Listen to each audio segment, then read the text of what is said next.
Welcome back, folks, for another episode of The Corner. On the other end of the line, we have a pal that's not been on the podcast for a while. Welcome back, Joshua. Hello. Joshua is from South Africa for all new listeners. Um, I don't know. Can I just jump right into it? Because I had something that I wanted to talk about. Go ahead. And it is potential financial crisis in the tech sector in the world. And I am saying that based on that there is starting to become like a chip shortage, or it already has become like a microchip shortage. Like the chips that they use in the Tesla cars, in computers, in cell phones, right? Those Nigerian warlords. Yeah. And all this is like having an impact now, like on delivery times, especially for Teslas, and it probably will be coming for like more. And the graphics card shortage. Yeah, graphics card shortage as well. On top of that, I didn't know that to build a factory that produces these chips, right? It's extensively complicated. Yeah, exactly. The fine machining that goes into making those things is incredible. I mean, you're talking about tracks that need to be made microns apart, not millimeters, not centimeters, microns, which is like thousands, no, not even thousands, like 100,000th of a millimeter. Right. So it's not just to build the thing. It's going to take like at least 2 years. A little bit of dust in that factory and everything's fucked. Right. So it takes about like minimum of 2 years to put up a chip factory like that, because of all those things that you're mentioning there, right? In calibration, making sure that it's airtight and it's circulating or recirculating air and fresh air and stuff inside the factories. Holy shit, man. So yeah, like I'm wondering, like what's going to happen when this gets like full force impact? Because I read like a trader's or a hedge fund manager's view on this, who is pretty certain that we are now going to see the tech sector behave like it did right after the financial crisis of 2008. But like the financial crisis of 2008, tech wasn't actually that heavily hit in 2008. So especially now that it's hitting alongside the financial crisis we're going to be facing after post-COVID. Yeah. So, we haven't really fully realized just how much damage this COVID has done to economies. No, it's definitely coming, a correction, or maybe like even a crash, but like the same thing. Sorry for that, guys. But yeah, like if it's correct what he's like saying, then we should see like a tech crash then from October. And then it's going to be even further hit with the COVID crash. Yeah, but it's going to be multiplied. It's going to be multiplied. So you're saying that like we might see like a bigger crash than in 2008? Possibly in some sectors, yes. Wow, that's crazy. Particularly like the tech sector. Now you're saying it's two things that are hitting it simultaneously. Yeah, but tech in 2008 was like very fast recuperated, because it took less than 6 months. And then tech was in the green again and heading up. The thing is now, for the tech to recover, it's going to take a lot of investment. And that investment is going to be shortage because everyone's now trying to recover financially from the damage done by COVID. All right. And yeah, like this hasn't like really, the full force of this, like you're saying, it hasn't really hit yet, because there's also a great how is the word? Volatility? Mm-hmm. And also we're relying a lot on loans that were taken up before as well. Yeah. And now we are... And those loans need to be paid back. And now we're waiting to see as the cash help for COVID-19 is being, like less and less, right? And eventually it's going to be, like turned off. The faucet is going to be turned off. And then, of course, there's the fuck up of governments that have been, especially ours, for example, that's done all the corruption and everything into a tune. Right. Yeah, like yeah, like I was like reading about that, like entire Africa, then only 1% or something of Africa has like even received like one shot of the vaccine. Okay, we're in South Africa, at least it's now at about 15% that are fully vaccinated. But it's going to Holy start slowing shit! down because our anti-vax movement seems to be stronger than America's even. Holy shit, man! Like in Denmark, it's like 75% of the population that has been fully vaccinated. Yeah, we've got a very strong anti-vax thing going on here. Wow, wow. Like why? What do you think is going to happen?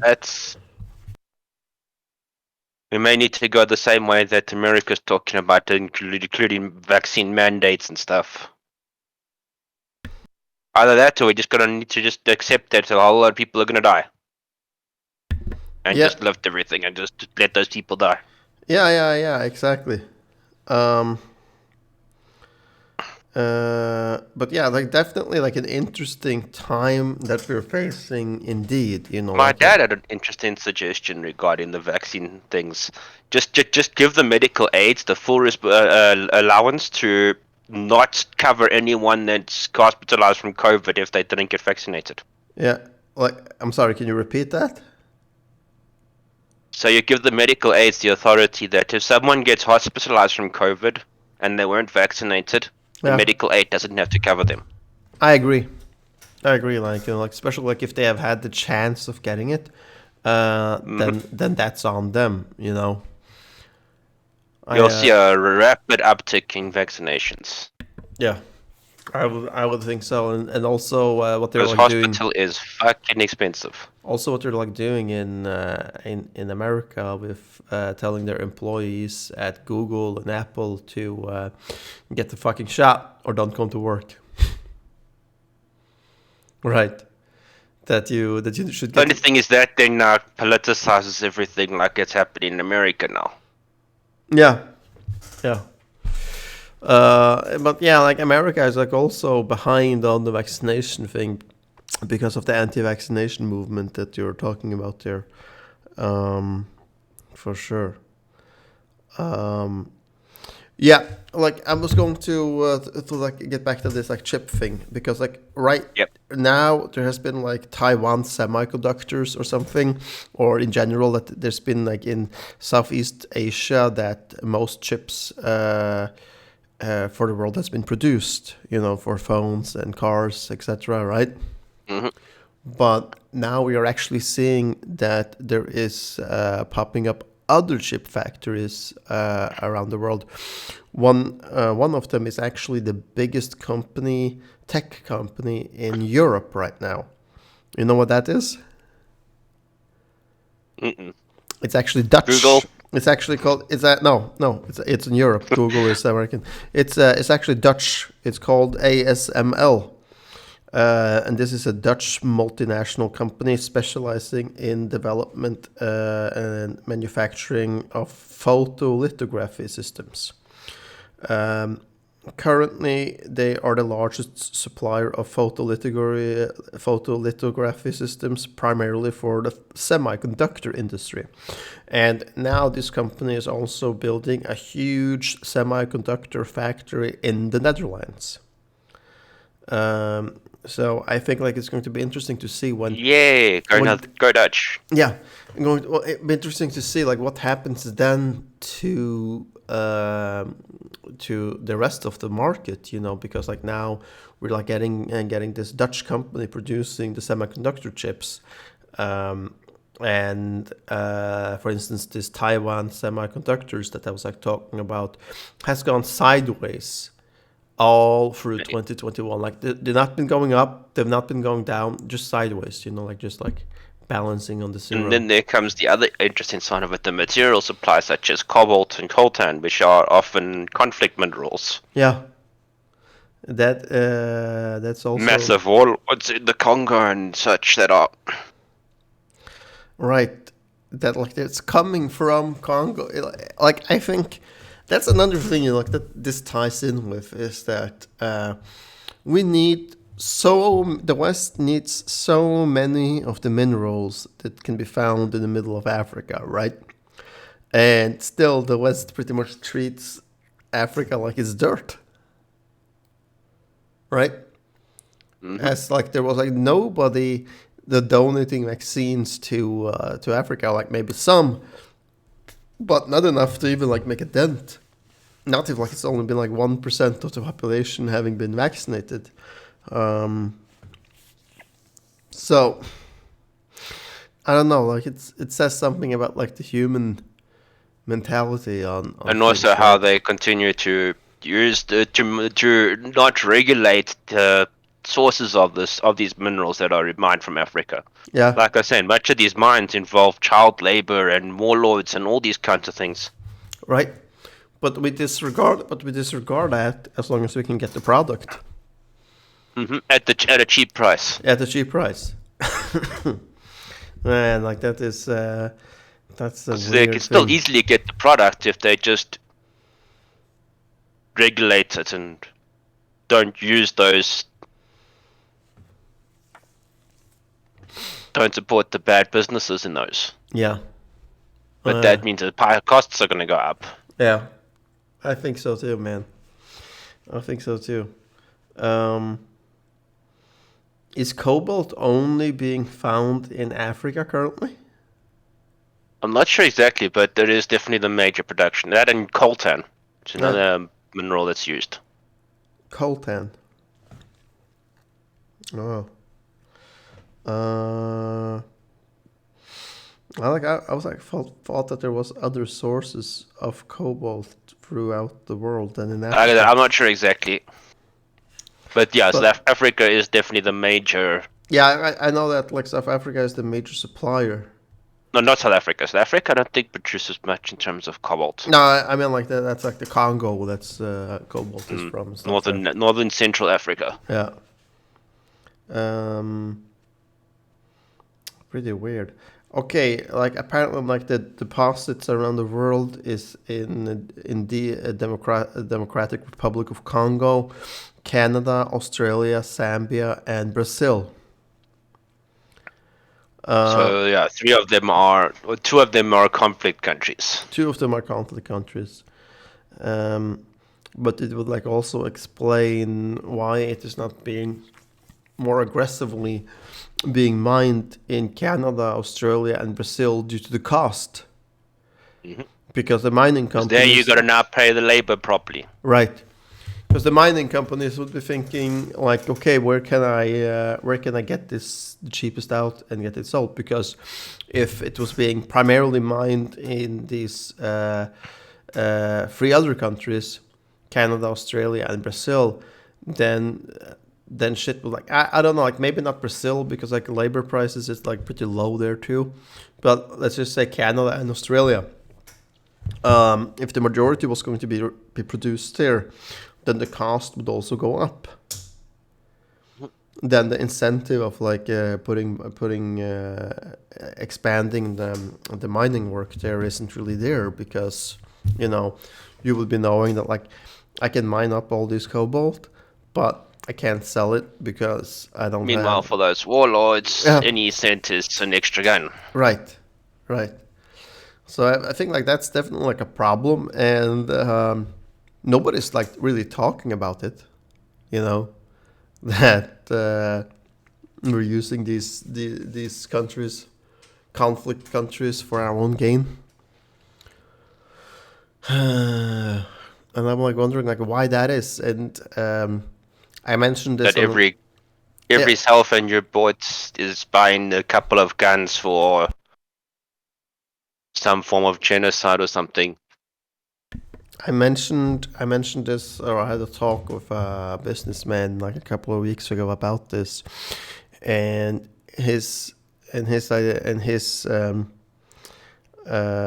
take on all this is that like the world is going through a change right now, and the change is that people are more caring about the attitude than facts. hence like the green shift that the West is like going through now, right? I'm not so sure it's a new thing. I think it's always been the case. It's just that I the internet has made perpetuated ideas much further than they used to. I don't know. I mean, like if you like go like way back when, for like just 200 or just 200 years ago, um, I do believe that like politicians were addressing facts and not attitudes on shit, right? Um, but right now, like we have this green shift, which in the European Union, which says something about like we're all going to be like CO2 free, or non-polluting countries, and they're all driving electric within 20, 30 years or something, right? Which the Dutch have got every reason to support. Yeah, but I'm like wondering like why. How does it make us like more environmentally friendly to driving electric, considering that if you buy a Tesla, it takes 5 years before you're actually driving pollution free, due to how much it's been polluting to make the Tesla battery. But I think it's also just that, I mean, you're not just talking CO2 emissions when you're talking about cars. You're talking about all sorts of nitrates and things like that. One of the big issues that the Netherlands is having now is not so much CO2 but nitrate emissions. They're having to cut down on their farming production even because of it. Why is nitrate bad? Affects the soil. It destroys the soil. It makes a lot of things impossible to grow in the soil All right, because nitrate and is gets into the groundwater too. nitrate is a version of salt, right? Hmm. Yeah, exactly. Pretty weird. Um, but yeah, man, like indeed, like interesting to see what's going to happen now in the future. Like I recently read J.P. Morgan's projection of this, and like they're saying that 2021 is going to be a boom year because we haven't yet, as you also said, understood the repercussions of COVID-19 yet, plus all these outstanding loans, and that 2022 will only be like half as good financially worldwide. Never mind the impact in terms of education as well. Yeah, half as good as 2021 will 2022 be. Um, Indeed, interesting shit to see what's going to happen, who's right, what sector's going to lose here, and I don't know, like this poses like a question, like what do you do if you're the owner of stocks right now? You sell? Do you hold on? The best thing is to hold on. Everything, all of this will recover. It just may take a lot of time. Right. Now is actually a good time to start buying. Yeah, well, no, like a good. Well, not now. No, actually, no, sorry, next year. Yeah, Next year about when the no, crash starts really hitting. like you're like saying that like what you should do, like you should sell your funds right now in stocks, hold on to the money, hold on to the gains that you got from No, the 2021. stocks will recover. The stocks Yeah. will recover. Yeah, but if you hold on to if you take it out now, and you like maintain the gains that you had for 2021, and then you hold on to the cash from that until we see the crash, the full That's crash. always a big risk to take. What? To just sell out everything now and then rebuy new stocks later. You don't know how bad that crash may hit, what companies may recover or not. Rather stick to the investments you have and start investing more next year when the crash hits, I would say. Yeah. But then again, I'm no financial advisor. Right. Like no, like, Always best to get a professional opinion on those matters. I don't think that there's a risk in like selling right now. It's not if you have gains on like 10-20%. But of course, like the worst thing you can do is like sell during a financial crisis, because then you're not getting anything back. For sure. I don't know. Like, I guess we can keep this running for like 10 minutes more. What is your greatest plan for 2022? Do you have one? Sorry, I was that What? I missed the comment there. You're gonna commenting? No, I missed what you were saying. Okay, I said like, what's your biggest plan for 2022? Absolutely nothing because I don't know what the school term's gonna be like. So you're just gonna chill? Yep. Yeah. I mean, with this year, the school calendar was revised 4 times. 4 times. Holy Yep. shit, man. Holy shit. Like I say, the schools are gonna be paying back this COVID thing for a long time. Yeah, definitely. Definitely, man. In so many ways. In the curriculum lost, in the change in behavior of students. Yeah. Students have become lazy and undisciplined so much more than they normally used to be. You think so? Or you know so? I know so. Because you've seen I it mean, firsthand? I'm experiencing it. Yeah, it's like I see it firsthand. Right. Well, it makes sense, you know, like I mean, now you see things like this devious licks TikTok shit that's going on. Yeah. Yeah, man. Yes, people, don't follow stupid YouTubers, stupid TikTok challenges, please. Yeah. For the life of everyone. Yeah. I mean, the schools now, the people are stealing everything from toilets to sinks to doors. Yeah. Wow. I saw on Reddit one of the teachers had a classroom pet snake stolen. A classroom pet snake stone. Yep. And Because of the stupid TikTok challenge. And she did what with it? No, her parent snake was stolen from the classroom. Oh, right. Lol. I know American schools have often got the thing of keeping a classroom pet. Yeah, what's up with that? I don't know. It's a weird American thing. Americans are weird. They are, for sure. Let's just leave it at that. Yeah. Yeah, man. Well, there's a lot of things that I would want to do for 2022. Like, I want to visit Greece and Spain. I've got some grease in my kitchen if you want to visit. That's a good one. Yeah, like these islands of Greece, like Rhodos, and Cyprus. It is Cyprus, right? I think it is. Yeah, Cyprus is half Turkish and half Greek. Yeah, man. So it's a Greece turkey. It's a Greece turkey, right? That's oh man, that's a good one, man. The greased turkey. Hey man, where are you going on vacation? To the greased turkey. That's pretty awesome. I wonder which one came first, the country named Turkey or the animal named Turkey? Probably the animal called turkey. Was the animal called a turkey before the country? No. Or is there any relationship whatsoever between the two countries, the two names? Yeah, that's a good question.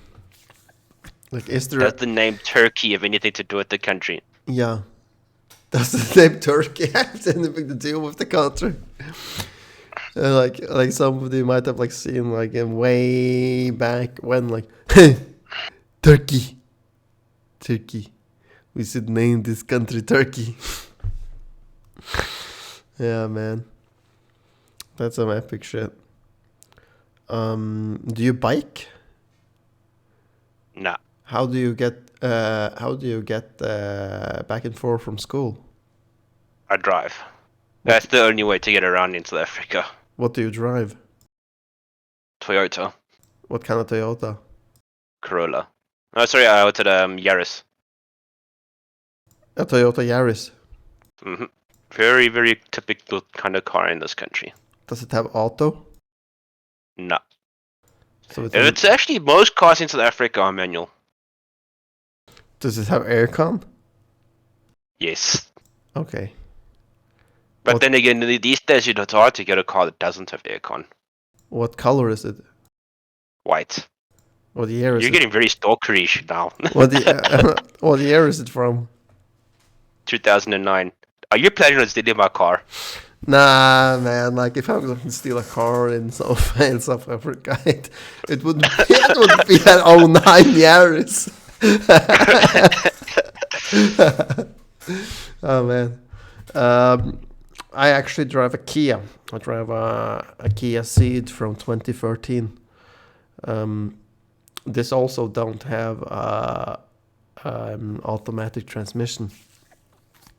It's quite a strange thing in America how typically just about every car is automatic. Manual is like really rare there. Yeah, but I get it. I mean, have you ever driven a car with automatic transmission before? Hmm.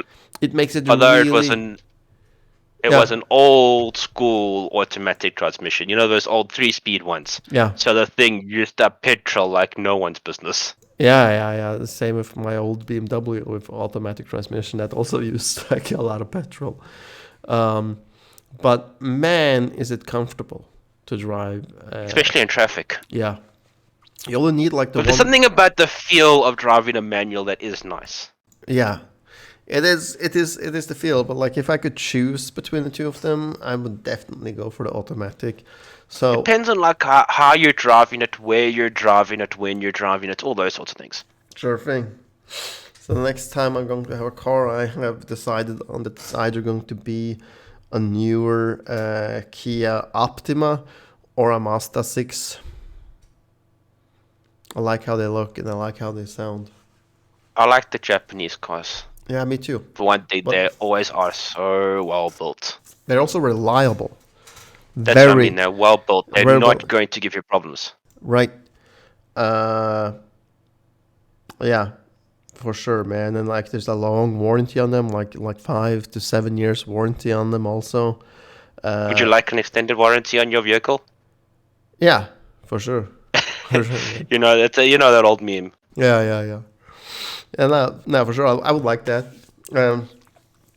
My father recently bought a new car, and I thought like, man, I would never have bought that car even if I had the money for it. It was a brand new Mercedes GLC 350 diesel, and like, why? You know, for one, it was comfortable to drive. I like driving a damn spaceship, but for one, it's an expensive car, right? And second, once the warranty goes out after 2 years and you gotta have things fixed on a car like Yeah, that. you know, people typically that buy like these expensive new Mercedes, they'll buy it and they'll drive it for like a year and then they'll trade it in for a new one. Yeah, man, like not my parents. Like they're going to have like this car like probably for like 10 years, right?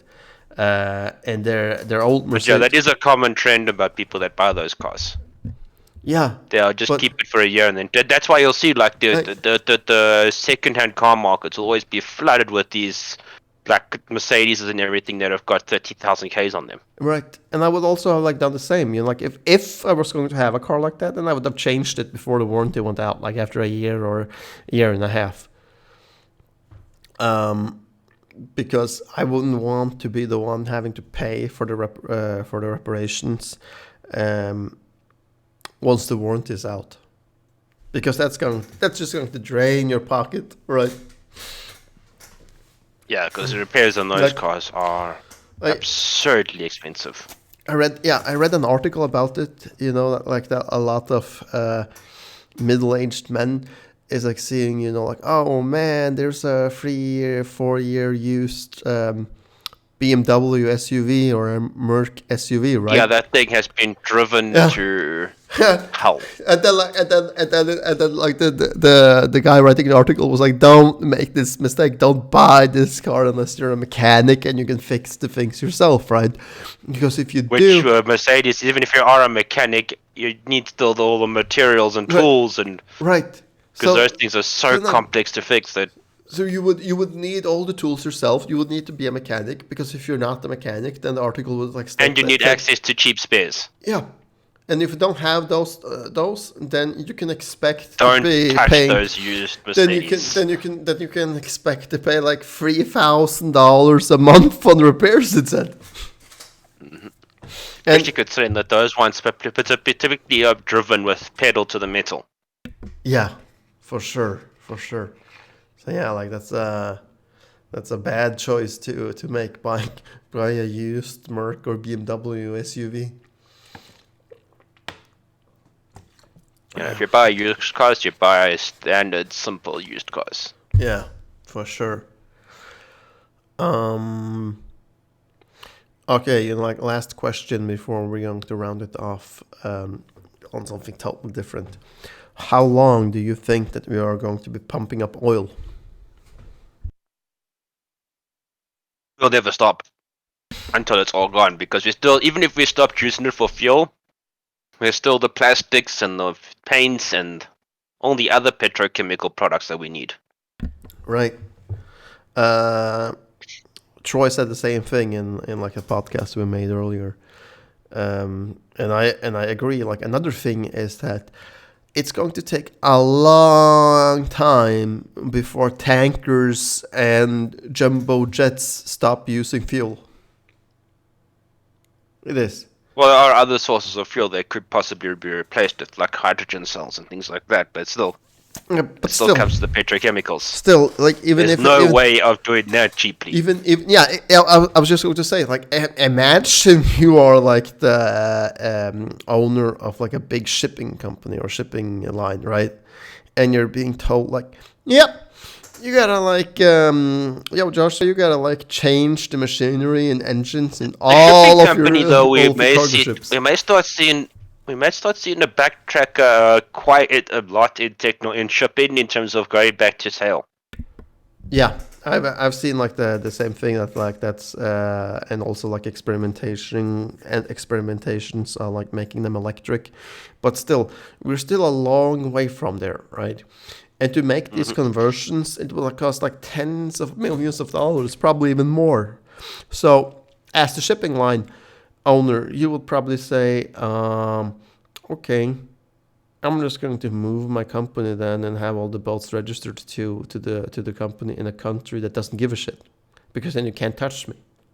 Yep, one of the reasons why us as South Africa are very happy about Brexit, Yeah, right. because it means now Britain is probably going to be giving us a lot of their business. Right. And that's how it works. If governments want to fuck with you regarding the green shift and make it more costly for you, then yeah, companies will flag out. It needs to be like a harmonic transition there, for sure. That's all right, man. I want to say thank you for taking the 30 minutes to come online. And It's a pleasure. Thank you for having me. no problem, man. We're going to do this again soon. And to all you cholos listening to this, don't forget to sub. Peace out. Don't be dumb. Peace up.